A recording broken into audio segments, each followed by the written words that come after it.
When you play the Game of Thrones, you Subscribe and like. or you die. There is no middle ground. All right, hello YouTube, and I wanted to tell you, you guys are right about the Jon Snow Sequel Show. And for you guys that don't get that reference, just right off the bat, we're going to do a little bit of a response video, all in good fun, to a video made by Red Team Review and Preston Jacobs on their podcast videos that they put out. So I'd highly recommend watching that video before you watch this one, because this one's a response to that. But this is going to be a discussion why I believe the Jon Snow show should have been canceled. It didn't really make sense to come out now. I could see it coming out at some point, but making it this early into, you know, just now, HBO is starting to regain some of their reputation from a Game of Thrones, getting people back into the fandom. It didn't make sense to drop a Jon Snow sequel show now.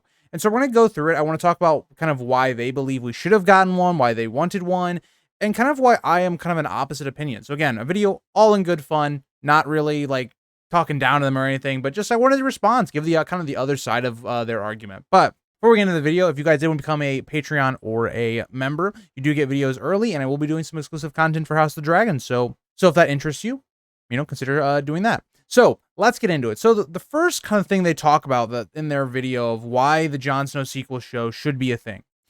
Well, for one, it's more stuff in a Game of Thrones, the universe. It's more directly tied to A Song of Ice and Fire. And could it even be worse than Season 8? And would it actually make Season 8 maybe a little bit more easier to watch? Not fixing Season 8, but maybe making it more easier to watch. And so let's start there. For one, that shouldn't be the focus of this show. If the focus of this show is trying to make Season 8 easier to watch or things like that, it's already not going the right direction. Season 8 is already bad. It's gone. There's no making it any better. It's just done with. Like, how are you going to make a show and have it have any connection to Season 8 and make it any easier to watch? It's just not going to happen, right? That season has such low quality that nothing that you do afterwards is going to make that season any better or any easier to watch, in my opinion. So I think that argument already is kind of almost just void. And I know they talk about it in a lot of ways. Well, in this show, you could explore things that were unanswered from Season 8, from the show.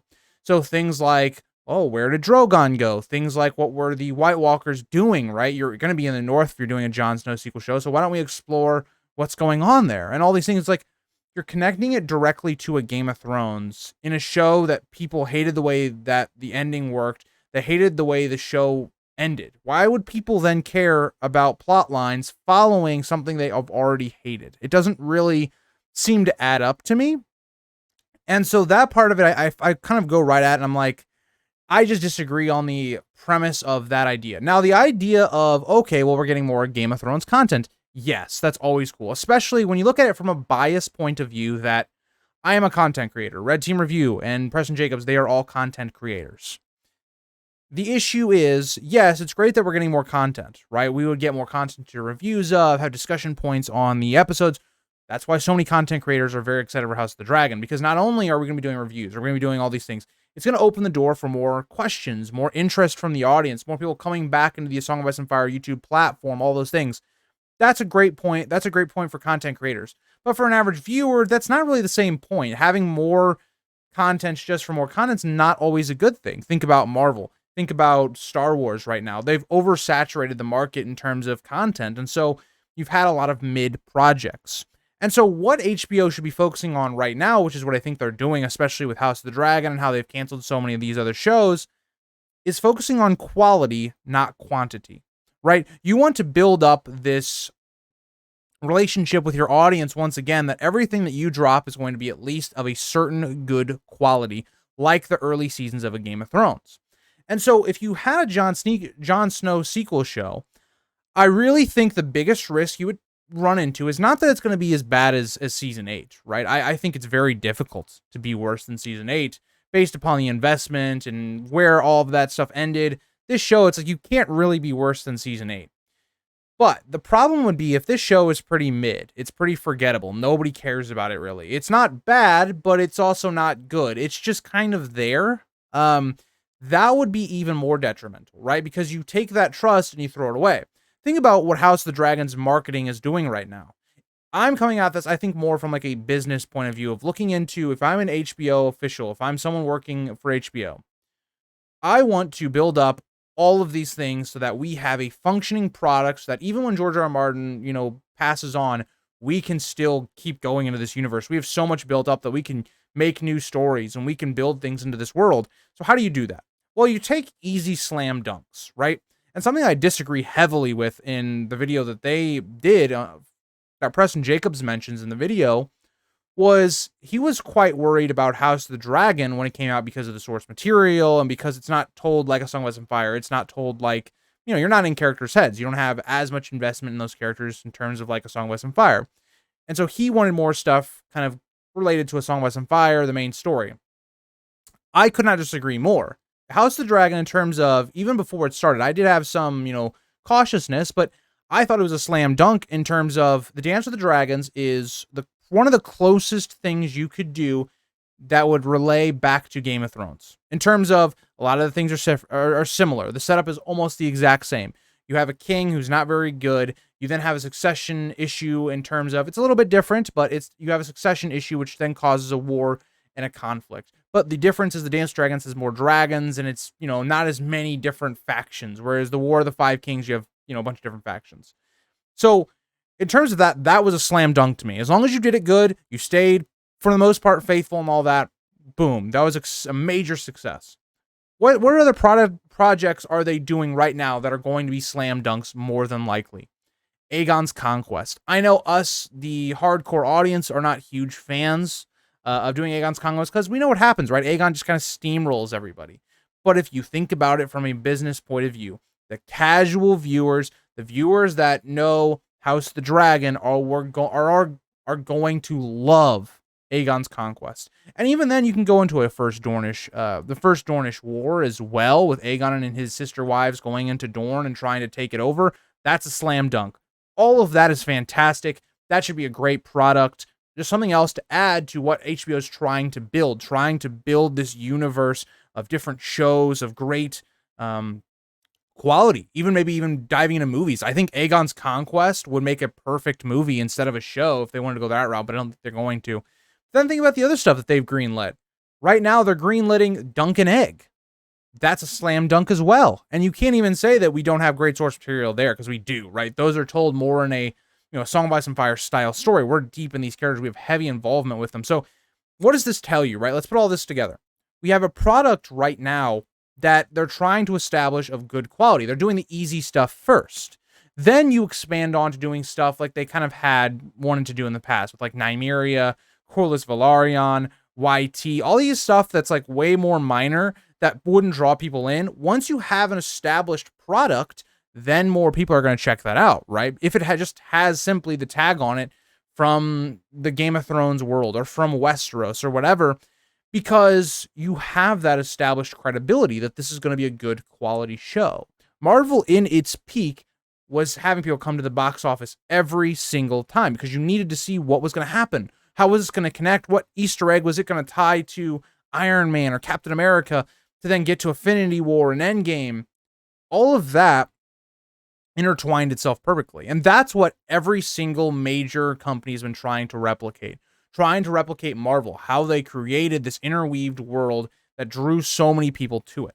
And HBO is no different, right? They're a business. They want to make money first and foremost, right? Making good products, all that, that's great and all. But they want to make money. And how do you do it? You take that avenue, right? If you're going to do it with a cinematic type universe, that's the paved way. And so let's loop this all back to Jon Snow. Jon Snow Sequel Show is a terrible thing to do right off the bat, right? Because they were wanting to put it, right around, House of the Dragon. It's still an early phase. Jon Snow Sequel Show is a huge risk in terms of it not being good, right? In terms of it, not actually living up, being a great show like House of the Dragon, it's very likely that it might not be, right? And my even thoughts on a Jon Snow Sequel Show is like, the first season, I think, would need to be like a smaller story. I think that makes the most sense, right? Exploring Jon Snow as a character. He's going to be with the wildlings north of the wall. Having him maybe be in a position where, is he a leader, right? Of maybe a group of leaders of the wildlings, and maybe they're having some disputes between one group and another group.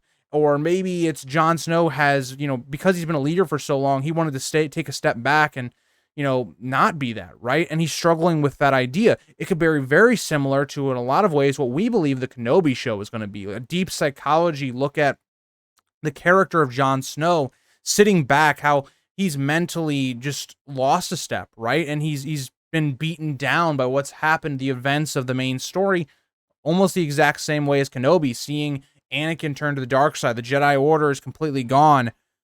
That's what we could have seen with Jon, where Jon, it's, Daenerys, someone that he cared about, dies in his arms because he killed her.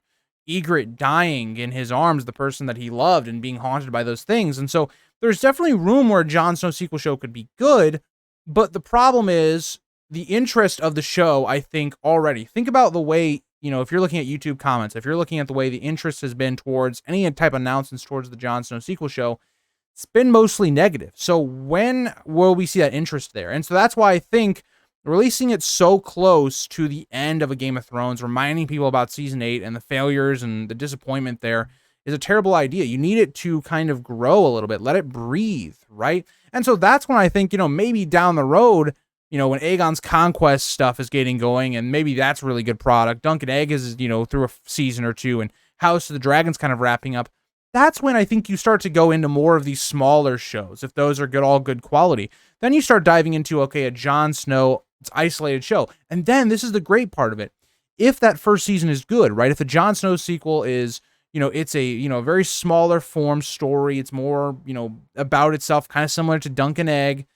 If that show does really well, then maybe you take it to the next level, right? Maybe then you do start to explore maybe the others. Maybe they're still there and, trying to get what is the point of them. Or maybe we're trying to figure out some of these other stuff in terms of what Game of Thrones left unanswered. Then you can maybe go into that, because then you see if there is that interest for the character of Jon Snow and the story that's still there. I would argue, I think an Arya Stark show would be way better, given that Arya is going to be going to some completely different part of the world. We don't know what's west of Westeros. Arya has a lot in terms of how she could grow, and looking back on the things that happened in the show in terms of, how she was almost a complete revenge character, and how the Hound gives her that speech in season 8. How does she reflect on those things and learn on those things? And maybe the Faceless Men are still out there. I talked about this in a video yesterday. How does that deeply psychologically drive that character? There's so many things that you could do. And this is why I don't think that we cannot do a sequel at all. We definitely can, but I think it's something that needs to be waited on. I think we need to let it go for a little while and develop the rest of the interest in the universe, bringing it back up, right? That's the point, right? Take the easy shots, take the layups before we start trying to hit 3-pointers, trying to hit, half-court shots, because we want to build up that confidence in the viewers that we are going to be putting out a good product.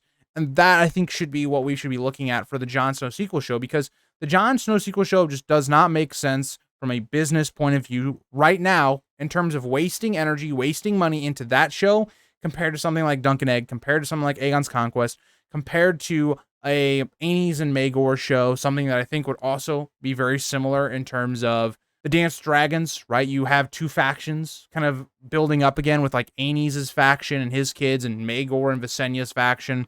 That will be a great show, I think, right after Aegon's Conquest. You could even kind of continue that show. But I think there's a lot of room for HBO to really build up the world that we all love. And hopefully they do it right. I wanted to make this video because I personally disagreed with their take of the idea that, we are wrong, that we should have the Jon Snow Sequel Show.